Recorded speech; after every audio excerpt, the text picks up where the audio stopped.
Hello, this is JusticeSoulTuna, and this is a video response to the Gamespot video. Is Titanfall the Call of Duty killer? This was a, a section of Gamespot called The Point, where a guy talks about kind of more general conceptual issues about gaming, gaming culture, gaming community, and where it's going, and so on.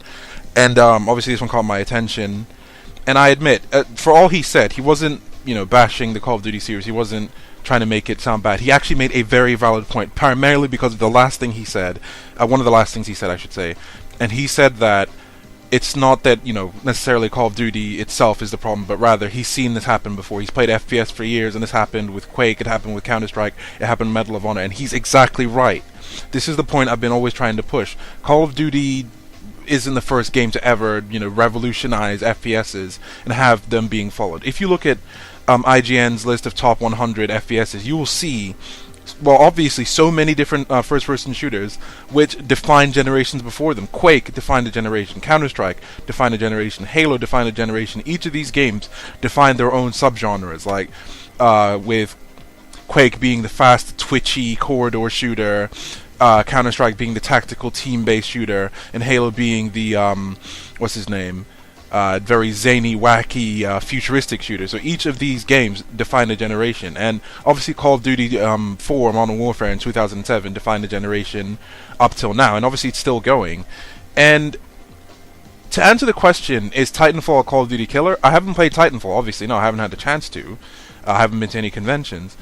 But I don't believe it will be, because to imply that it kills Call of Duty implies that it's going to take over Call of Duty's spot and become the next revolutionary FPS. But there's a lot of things wrong with that. In the first place, it implies that it's going to be the FPS that revolutionizes FPSs again, and everyone will follow suit. And of course, people will begin to hate Titanfall and similar like games. I mean, if Titanfall's successful, there might be a Titanfall 2, and there might be, expansions to that. But to me, what I see Titanfall as, at least from the gameplay, you've got the parkour, you've got the movement, you've got the Titans and stuff like that.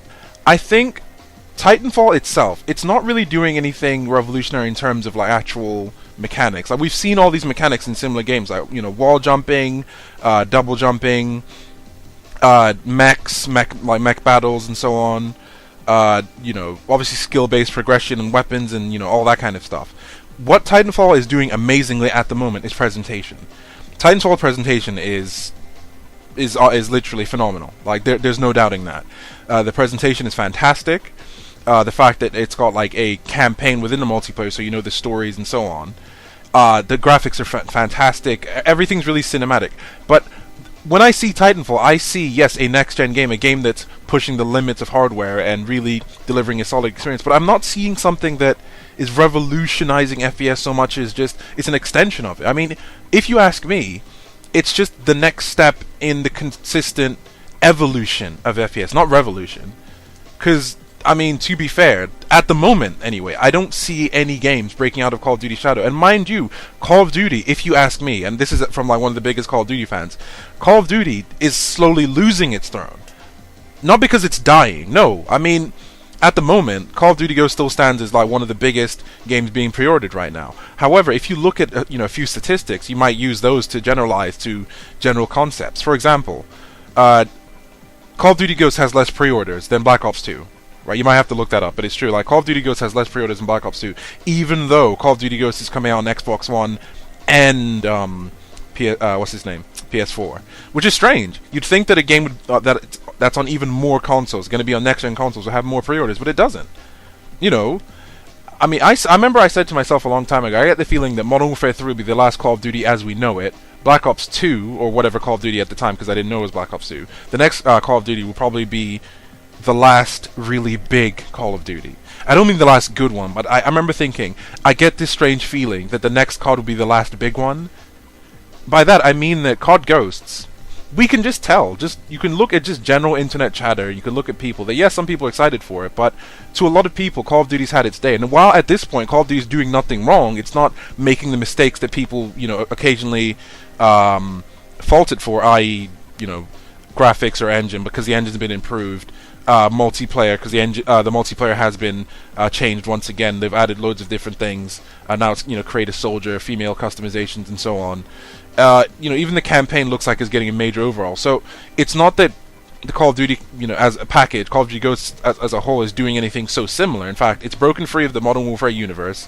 It's not Black Ops. It's not Black Ops 2 for that matter. It's doing something different. So while we can't fault Call of Duty Ghosts for being the same once again, it's just that for some people, at least let's just say for the big mass media, it's had its time. However, in terms of a general entertainment release that's about to sell, Call of Duty Ghosts is there. And mind you, Call of Duty losing its throne, that doesn't mean that the game is dead or the series needs to die. Let's just say Titanfall comes out next year. Titanfall ends up being phenomenal game, sells amazingly. Let's just say it sells more than Call of Duty. But does that mean Call of Duty's dead or needs to die? Think about how many other series are still doing well in the shadow of Call of Duty. The games that have taken inspiration from them but have moved on. The Crysis series is a one-shot series. The Crysis series, especially in Crysis 2, took a lot of notes from Call of Duty and a lot of notes from other games like Fear and so on. And it made a fantastic experience. Crysis 2 and 3 sold amazingly, right? They sold pretty decently. Games like Halo, yes, they don't sell anywhere near astoundingly as Call of Duty because Halo is only on 360. Same with Killzone, only on PS3. They don't sell anywhere near as much, but they have their fan bases and they're doing well. So Call of Duty losing its throne, the throne of the best-selling game, the most played game, and so on. To me, that doesn't matter. If you ask me, what it's going to go back to is back in the days of Call of Duty 4 Modern Warfare 2, where thousands upon hundreds of thousands of people played it, but it wasn't the main target. Because do you know what I think it is? Call of Duty, especially Call of Duty 4, it started a generation of FPSs which were based on XP level progression, perk systems, and so on, and really robust and solid online multiplayer. And it rode this generation to the end. But see, we're at the tail end of the generation now. Call of Duty brought us here with so many things, with big multimedia releases, prestige editions, and so on. Obviously setting a new standard for FPS, setting a new standard for presentation in gaming as a whole, but it's ridden this generation to its end. And obviously now Call of Duty Ghosts is going to be on the next generation, but to me, what I'm seeing is a gradual decline. Not a decline in the series quality. The quality is going up. Not a decline in how good a individual game is, but rather a decline in just the amount of people that play it, because we're getting alternatives now. Now that the next generation is out, we have PlayStation 4, Xbox One, we have so many opportunities to play different games. So it's no wonder there's not as many pre-orders. Last year, Black Ops 2 was the new big thing. Of course people are going to pre-order that. But this year, we have GTA 5, sold amazingly, $800 million in one day, obviously beating Call of Duty's records, and obviously $1 billion within a week, right? So that's fantastic. That beat Call of Duty's records because, as we all know, GTA 5, in the oven for 5 years, and of course this game was going to do phenomenally. Also, the fact that we have all these other, fantastic titles coming out this year. I mean, we've had The Last of Us and BioShock, and we still have games like Beyond Two Souls coming out. We still have, well, obviously smaller releases like Castlevania, Lords of Shadow Collection, but I don't think that's going to be as big. But we have games like Batman Arkham Origins coming out next month. So we have all these really solid, hard-hitting titles. So I feel that, it's not so much that Call of Duty's had its day. It's just Call of Duty's had its day in the limelight. A series that is no longer at the top doesn't die off or disappear. It simply just, moves down to second or third place or whatever, and continues to be good. Halo might have been at the top, for some point. Not anymore. Counter-Strike might have been the top. Not anymore. All these games, even Medal of Honor, which, Medal of Honor is now doing Modern War, all these games have, lost their respective top spots, but they're still going strong. Obviously, Halo 4 community is still booming, going strong today, even though Halo isn't exactly, the top FPS in the world right now. Counter-Strike Global Offensive is still played on MLG Pro all the time. Quake Live and Quake Arena, games like that, people still love and play them, and they're supported by the community. If you ask me, I'd want Call of Duty to go back to that. Sorry, Call of Duty, hilarious. Call of Duty to go back to that. I want Call of Duty to go back to the days where it was, tight, close-knit community of people who cared about the game, played it for what it was, discussed on forums. And of course that goes on right now, but there's too much stigmatism, there's too much hate, there's too much hoopla over so many things about COD, and I feel like if COD steps out of that mainstream limelight, not necessarily like mainstream gaming, but rather steps out of that, then it's going to be on the level of games, just other popular games like Assassin's Creed that comes out every year, like, a game that people love, still criticized and so on, but it's not as big. I mean, so many things have changed. Even Call of Duty getting a 16 rating. Call of Duty Ghosts has got a 16 rating in Europe. I mean, I posted on gaming about that, as in gaming.com, which starts with the 6. It's surprising to me, because this is the first time since Call of Duty 4, actually Call of Duty World at War, that a game in the UK, a Call of Duty game, has has gotten a 16 rating. And to me, that's really interesting. It might mean that, because you could just say, oh, it's less violent, but that means a lot, because think about it. The past Call of Duties, ever since Modern Warfare 2, ever since Modern Warfare 2's No Russian, Modern Warfare 3's London, seen in many other grisly moments, Black Ops 1's gore and violence, and Black Ops 2's really gritty, really detailed violence. And to be honest, that had become a standard of Call of Duty for a while, but perhaps with Call of Duty Ghosts, maybe they're moving away from that. Maybe they're moving away from a focus on grisly, deep, dark, violence. I mean, Black Ops 1 and Black Ops 2 had really dark stories.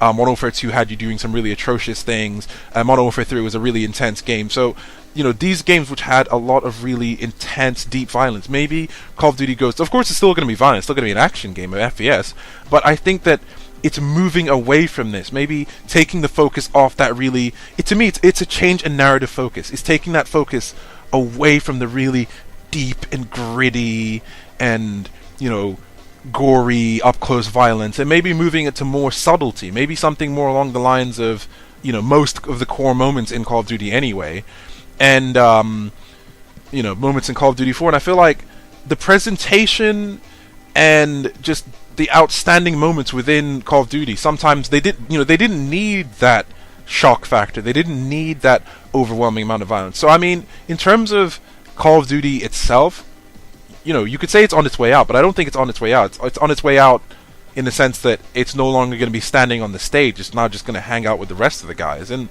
I think that's fine. I think Titanfall is going to do phenomenally. I think it's going to be great. But you have to ask yourself, do you want Titanfall to take that spot? If you ask me, Call of Duty took a spot and came at a time when the internet was booming, opinions were at an all-time high, and taking a spot of limelight in mainstream gaming media means that you're a target for anything. It becomes a problem. People will complain about everything. There'll be issues, conversations, arguments, people saying there's nothing but kids, stigmatisms, and so on. And if Titanfall became that new killer app, I don't think it would happen suddenly. It would happen probably towards the end of Titanfall 1 and probably the beginning of Titanfall 2, because if Titanfall does phenomenally, you can see that. But to me, I think that the steady evolution of FPS has been happening. Think about it. Halo 4 incorporated things such as Promethean Vision, which is a bit like the HRV from Blacklight. The Blacklight series is Blacklight Tango Down and Blacklight Retribution. It also added Sprint, a thing that has become popularized by Call of Duty, something that most FPSs, any self-respecting FPS, should have. But mind you, even Call of Duty has always taken tabs from other games. Call of Duty, like Black Ops 2, added attachments. It added, gun attachments, not just like, superficial ones like red dot sight. Although those are useful, they're not superficial, but rather I'm saying basic ones like the previous games. Black Ops 2 added, really serious customization to change up how you play the game. And I'd say attachments was an extension of proficiencies. It also, took a, which I'd say that attachment system is similar to the Battlefield 3's attachment system, which is quite extensive. And mind you, Battlefield 3, actually I'd say Bad Company, the original Bad Company, went from Battlefield 2 style of play, which is still the PC era shooter, which is, no aiming down sights, scoping, and, just zooming and all that, and really, turned Bad Company into the COD-like game. Fear did the same thing. Fear 2 was a bit COD-like. But see, as these games progressed, they still managed to evolve quite a bit. Like Fear 3 added, instead of like the move cover system, like Fear 2, it added a stick to cover system, and which I think worked really well. But it still had stuff like fly kick and slide and so on. Far Cry 3, Crysis 2, and Crysis 3 all have a slide. They don't have a jump kick or whatever, but they do have a slide into crouch, which is very useful. And it's interesting to see how Call of Duty Ghosts is now incorporating more mobility options. I've talked about this before. Now you've got vaulting over cover like Battlefield 3, which is great. And you now got sliding, knee sliding, just like Crysis and Far Cry. So, these games are really beginning to incorporate it. So I think the next step in that evolution in first-person shooters with more mobility, because it makes the experience more authentic. Think about FPSs back in the day. It was literally just, aim a gun around, shoot from the hip, and just walk around and just kind of hop. But, now we have prone, now we have sprint, now we have slide to cover. Now we have vaulting over cover. We're making the FPS experience more authentic as possible. And mind you, Titanfall is a sci-fi one. This is one involving mechs. This is one involving jetpacks. So, if anything, it might spawn a variety of games along the sci-fi route. But I feel like if we're talking about modern military shooter or futuristic military shooter, then I'm still yet to see something to revolutionize it. Because as it stands, Titanfall, if anything, could revolutionize how sci-fi over-the-top action shooters work. Maybe it might influence Halo, it might influence Killzone, but I don't think it's gonna kill Call of Duty, because that implies that it's the same thing as Call of Duty. I always say that the problem with trying to beat Call of Duty is you're trying to beat it at its own game. Call of Duty does what it does best because it's the one doing it first. If you try to copy it, you're doing what it used to do. And when Call of Duty does something different, it will just outshine everyone again. So if a game is to beat Call of Duty at all, it needs to think of a way to beat it at its own game. Actually do something that it's done, but do it so much better that Call of Duty can't top it. And up until this point, in terms of review scores, in terms of sales numbers, in terms of general popularity, no game has managed to do that. So Titanfall, I really am looking forward to this game. I can't wait to get it next year. Hopefully I'll have an Xbox One by then, but I don't know. But I think that we really should just look at this as a sense of like, games can coexist. And it's thanks to this coexistence that these games have evolved. I mean, if we didn't have COD and Battlefield, Medal of Honor couldn't have evolved the way it did to play. Because, when I played Medal of Honor Warfighter Beta, I felt like it was this awesome in-between of Battlefield-like, what's his name? Battlefield-like, stuff like, vaulting over cover and presentation, but had a Call of Duty-like gameplay, like really fast and twitchy, and I really enjoyed that. Were it not for Battlefield, Call of Duty wouldn't have really begun to consider adding, bigger maps, adding better customization, and so on. Were it not for Crysis, in fact, and mind you, this is actually very interesting, they've said it in interviews, Killzone wouldn't have decided to go from, instead of, just this sort of heavy, gritty style of Killzone, very, damp and dark. Still beautiful. The Killzone games look amazing on PS3. Killzone Shadowfall is going to be, more bright, more varied. You're going to be in more, like, interesting areas. Going to be in more, like, forest-like areas, kind of like Crysis.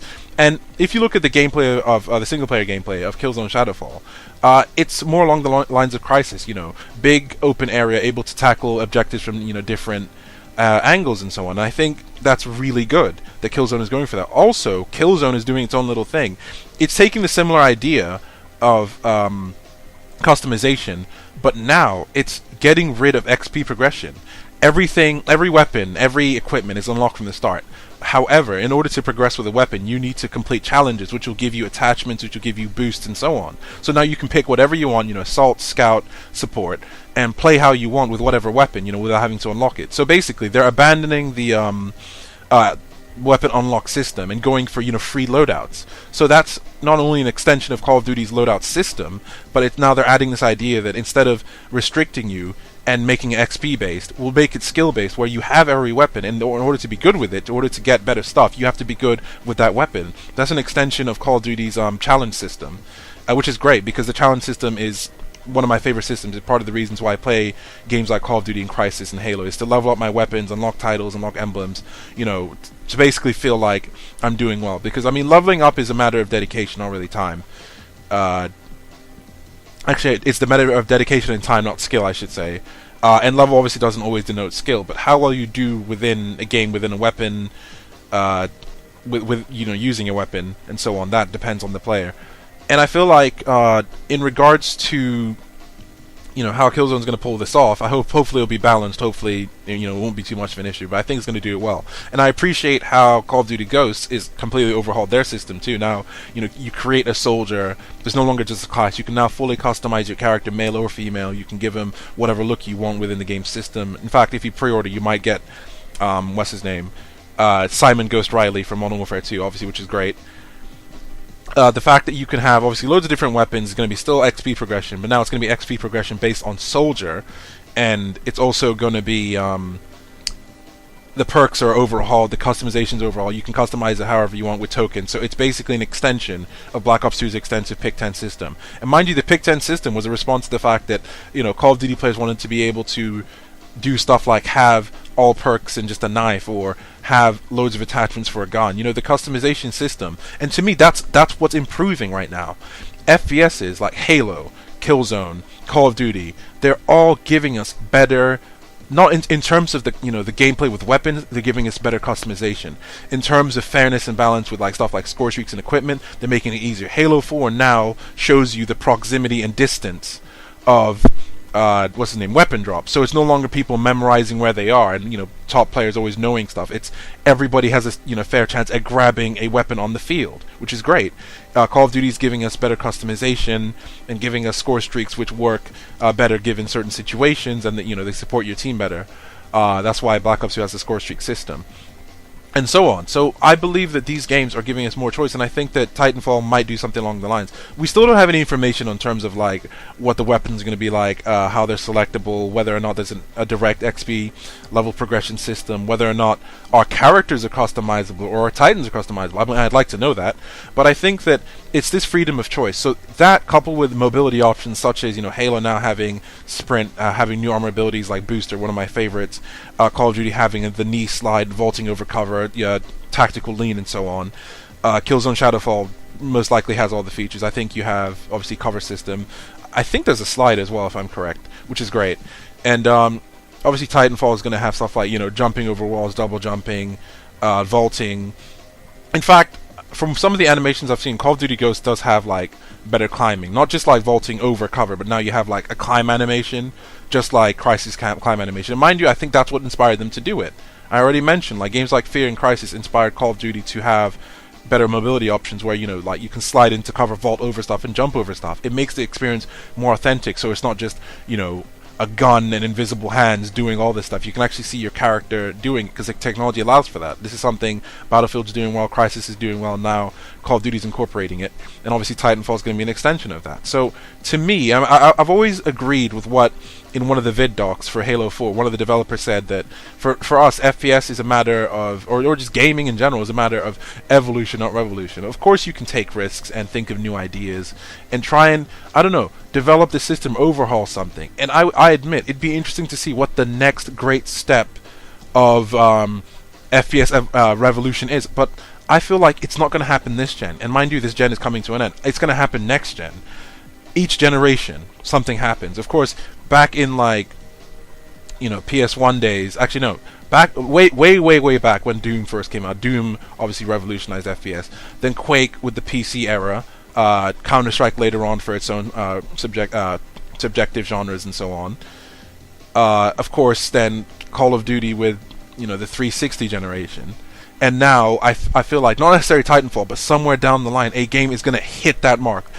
Because it's going to be not only a step forward in terms of technology, it's going to be a step forward in terms of presentation, gameplay and mobility options, player choice and options. It's, you know, I don't think we're going to fully abandon stuff like XP progression or weapon unlocks and perks, because these systems work, and that's what the standard Call of Duty is set. And if anything, Call of Duty 4 didn't exactly abandon the standards that previous games had set for FPS. It just embraced them and evolved them in a new way. Each Call of Duty game has evolved each thing. You know, World at War, Modern Warfare 2 didn't evolve too much. They just evolved themselves. But Black Ops 1 added features. It created the money system, which is cool. Modern Warfare 3 now had proficiency, so things are more catered towards the individual player. And Black Ops 2 added greater weapon customizations and greater customization overall. So, in fact, I would definitely say Black Ops 2 has the best, the best presentation and customization of the Call of Duty series so far. And I think Call of Duty Ghost, I have high hopes for it. I mean, the narrative focus is going to be different, and different things are going to happen. So, Call of Duty Ghosts, I don't think it's going to outsell Black Ops 2. No way. At this point, it's not going to. It's not going to outsell Black Ops 2, and it's definitely not going to outsell GTA 5. So, for the first time in years, the game's finally beat Call of Duty in terms of sales. In terms of popularity, you know, Call of Duty's dwindling, fair enough. And I don't think that's a bad thing. You know, even if Call of Duty ends up with having like maybe just 1 million fans. That's something to be proud of. That's still something fine. I mean, Infinity Ward have said it before. As long as people, as long as they make the game fun and people playing the game, that's what they care about. The numbers, what the publishers want, all that kind of stuff, the money. I don't think that it's going to die, even if it doesn't sell as well as it could. Mind you, Call of Duty's had it going well for ages, and I think that's going to last for a while. Let's just say Call of Duty underperforms even, it underperforms next to GTA, it underperforms next to Assassin's Creed. Let's just say it underperforms next to even Titanfall. I don't think that means that the Call of Duty's dead, because, mind you, games like Halo, Killzone, Crysis, these games are not even getting anywhere near the money Call of Duty's getting, but they're still going strong, because the fan base is there, the money is there, and the developers care about that. So, is Call of Duty's time up? Yes. But is Call of Duty gonna die? No. Is Titanfall gonna kill it? No. This game is still gonna exist. If another third-person shooter comes to revolutionize third-person shooters, I don't think Gears is gonna die because of it. I just think Gears is gonna not be that top title. These games have defined a generation, and games are yet to beat them. In fact, mind you, Devil May Cry, the original Devil May Cry on PS2, is a phenomenal action game and set the standard for over-the-top action games to this day. I still haven't seen a game that's really revolutionized action games, besides maybe God of War, but God of War revolutionized in a different way. That's why nowadays you have games that are along the lines of God of War, such as Dante's Inferno, which is very big area attacks, executions, and so on. Castlevania Lords of Shadow copied it, and games along the lines of Devil May Cry, such as Bayonetta, and so on. So you've got these two subgenres, and I feel like no game has really topped Devil May Cry yet. It takes a while. It takes absolute years for something to... sometimes it might take a decade for a game to revolutionize its genre. Gears of War did it, Devil May Cry did it, Call of Duty did it, but these games, that define generations. It takes time, it takes practice, it takes, an innovation that doesn't come from just doing new things for the sake of it. It comes from thinking about how we can change the core experience. And while I believe Titanfall is changing the core experience, I don't think that's going to revolutionize FPSs as a whole. If anything, it's going to set a new standard. A new standard for presentation. It's going to set a new standard for playability and accessibility. It's going to set a new standard for mobility and so on. Is every game going to copy this? No. Are we going to see a Call of Duty game with like wall jumps and jetpacks? No, I don't think we're going to see a Call of Duty game with mechs either. Even if Halo 4 has a mech, I don't think we're going to see something along the lines of Titanfall. But however, what I want FPSs to learn from is the presentation. When I wrote that article when the PS4 presentation came out about Killzone Shadowfall and the future of FPS, I said I want to see this level of presentation, graphical fidelity, and fast, quick gameplay. I want to see that. And if that standard is set, Call of Duty Ghosts is going to hit hard on Xbox One. So is Killzone Shadowfall on PS4, and Titanfall is going to hit even harder when it comes later on. I believe that together these games can push the FPS forward. If anything, they're the stepping stones to the next revolution. Call of Duty Ghosts won't be the next revolution of FPS. No way. And I'm fine with that. I don't care about revolutions. I care about fun. I care about how good a game is. I played and bought all the Ratchet & Clank games, not because they were so different and revolutionary, but because they were fun. Even to this day, Ratchet & Clank hasn't really evolved much of its core gameplay, to be honest with you. But, they removed some stuff, unfortunately. Brought some stuff back, like grinding. But, and I think that a game like Titanfall and even the new Halo will be ones to watch, because I think that they will do new big things. What we're going to need besides Titanfall is a new IP to take what Titanfall has done, what Call of Duty Ghosts has done, what Battlefield 4 is going to do, what the new Halo for Xbox One is going to do. It needs to take all these features, put them together, and think about how we can evolve it to the next step. Maybe get rid of XP progression, maybe heighten customization, maybe allow for full customization of characters, weapons, and so on. It's going to take technology, it's going to take ingenuity, it's going to take a lot of things to figure out how we can evolve the FPS. Is Titanfall going to kill Call of Duty? No. Could it take its place? Maybe, in terms of popularity, although it's not going to be on PS4, which is unfortunate. But, being on 360 and PC is still going to sell well. I don't believe games need to die for games to move on. I believe that the FPS genre, just like other genres, need to work together, learn from each other, mix things around a bit, and we'll figure out how to revolutionize the genre from there. For now, let's just enjoy some fun games. So yeah, is Titanfall the Call of Duty killer? No. But could Titanfall help Call of Duty and other FPS become better? Yes, it could. This is JusticeSoulTuna with another voice of JST. See you guys later.